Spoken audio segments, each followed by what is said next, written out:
Bonjour à toutes et à tous et bienvenue dans ce nouvel épisode de Big History. Ici, nous allons nous pencher sur le commerce international de l'époque moderne. Mais avant de commencer, allons faire un tour au musée.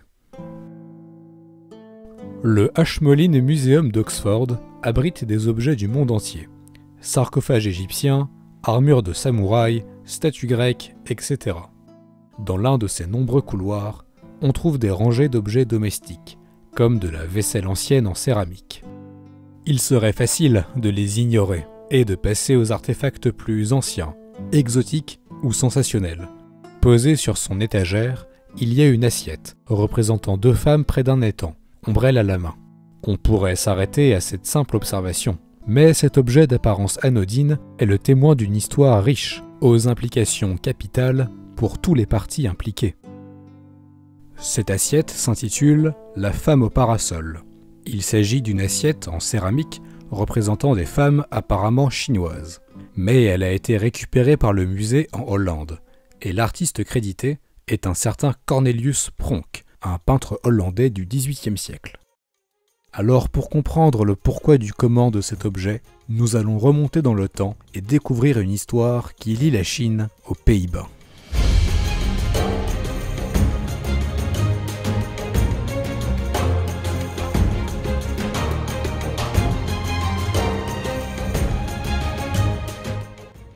Tout commence en 1602. En réponse à l'expansion de la puissance maritime du Portugal, la République hollandaise décide de former une organisation capable de rivaliser. Ils forment la Compagnie hollandaise des Indes orientales, appelée la VOC. En mettant leurs ressources en commun dans une organisation unique et centralisée, les Hollandais ont pu se lancer sérieusement dans le commerce international. En effet, faire voyager des bateaux un par un entre l'Europe et l'Asie n'est pas très efficace. Il fallait souvent qu'un bateau s'arrête à différents endroits pour récupérer certains biens et les échanger contre d'autres, avant de pouvoir repartir en Hollande. En plus, les cargos sont vulnérables lorsqu'ils sont loin de leur pays, sans protection ni maintenance à proximité. Un aller-retour pouvait être dangereux et durer des années. En établissant des comptoirs et des forts en Asie, la VOC pouvait effectuer de plus courts voyages pour chercher des marchandises, les stocker sur place et les charger sur les bateaux qui repartent en Europe. Il fallait aussi établir des relations commerciales solides avec les locaux, pouvoir entretenir les bateaux et avoir des points de rendez-vous. C'est pour cela qu'ils établirent de nombreux comptoirs en Asie et créèrent Batavia, leur centre de commande sur l'actuel Jakarta. En plus d'être une puissance commerciale, la VOC était aussi une puissance militaire, capable de repousser ses concurrents européens et protéger son commerce contre les menaces. Entre 1602 et 1604, deux navires portugais furent capturés par les marins de la VOC. Ils étaient chargés de porcelaine chinoise. La cargaison fut vendue et cela généra une demande pour plus de porcelaine. En effet, à cette époque, le commerce avec la Chine était passé des épices à la porcelaine. Les Chinois avaient découvert le secret de la fabrication de la porcelaine, et au XIIIe siècle, ils inventèrent la formule de la fameuse porcelaine blanche et bleue, qui s'imposera comme standard. Leur industrie se développa sous l'impulsion des palais impériaux et des temples, qui avaient grand besoin de se fournir en vaisselle précieuse. Le sud de la Chine, et la ville de Jingdezhen, abritaient donc une véritable industrie, des milliers d'artisans, avec leurs ateliers, et des dizaines de hauts fourneaux prêts à répondre à une demande colossale. Les ateliers de Jingdezhen pouvaient honorer des commandes allant jusqu'à 440 000 pièces chacune. Même lorsque la demande domestique déclina, la demande internationale maintint l'industrie à flot. Le XVIIe siècle marque une période de troubles politiques en Chine.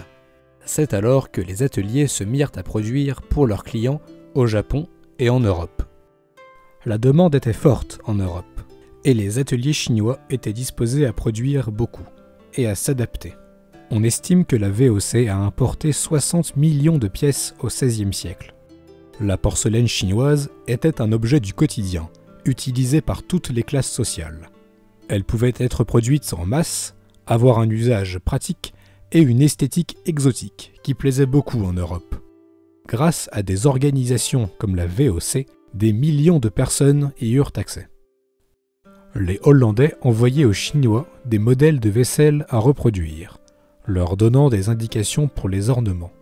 Des entrepreneurs privés louaient des espaces sur les navires de la VOC pour passer leurs commandes et ramener les marchandises en Europe.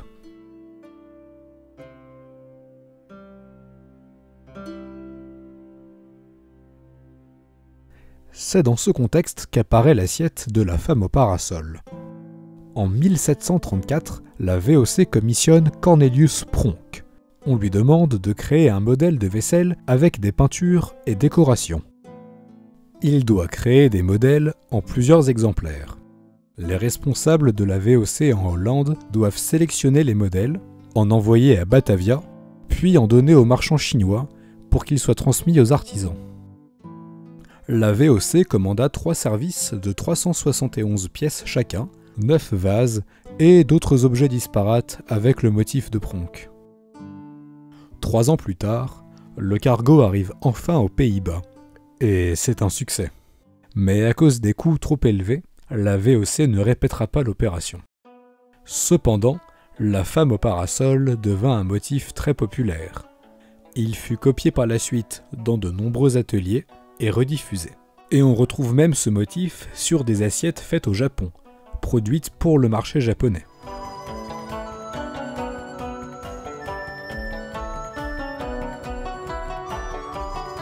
Les historiens comme Paola Findelen expliquent que le XVIe et XVIIe siècle montrent un monde de personnes et d'objets interconnectés à l'échelle globale. Ils expliquent que l'intensification des échanges est due à l'ouverture des routes maritimes directes et l'apport de produits abordables pour les consommateurs européens. Les routes commerciales sont immenses et on retrouve des objets d'un pays utilisés dans un autre. D'autres historiens, comme Anne Gerritsen, vont plus loin dans leur analyse. Les Européens ne veulent pas d'objets purement asiatiques. Le succès de ces marchandises dépend de la communication des idées entre 2 pôles. L'objet est le fruit d'une négociation réussie entre les différents partis. Les Hollandais définissent l'usage et les motifs, les Chinois restent maîtres de la technique et de l'esthétique. C'est la condition du succès d'un commerce durable, entre des espaces culturels très éloignés. En plus, de par ce dialogue culturel, ce commerce international créa un nouvel espace pour l'imaginaire global. Les Chinois entrent dans l'imaginaire des Européens et vice-versa.